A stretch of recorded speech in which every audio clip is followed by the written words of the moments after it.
এই 60 in CM, এটা GSM মানে ইন গ্রামস, ঠিক কিনা? এটা সিএমএ, এটা সিএমএ, ওইটা গ্রামে। এখন আমরা জানি কি আলোচনা করলাম, দুইটাকে আমার স্কোয়ার মিটারে লাগবে।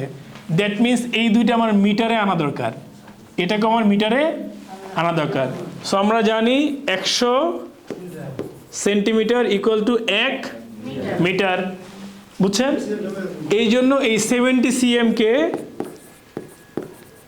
আমি 100 দিয়ে ভাগ করতেছি, তাহলে আসবে 0.70 মিটার।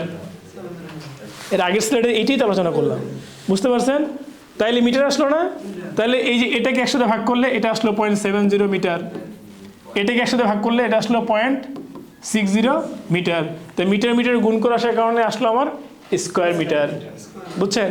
তাইলে এখন মনে করেন বারবার যদি এখানে 100 দিয়ে ভাগ করি, এখানে 100 দিয়ে ভাগ করি, আবার এটা 100 দিয়ে ভাগ করি, এবার তাহলে 3বার ভাগ করা লাগতেছে না?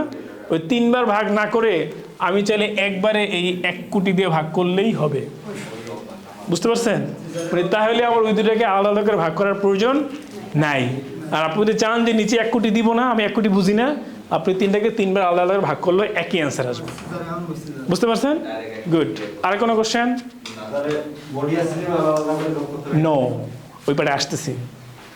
নিটে একটা বেনিফিট হলো বডি আর স্লিভ আলাদা করা লাগবে না।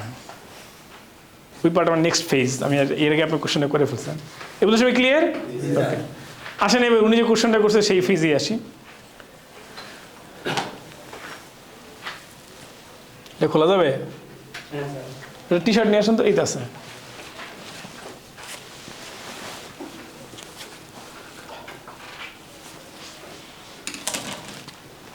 একজন আসবেন এদিকে।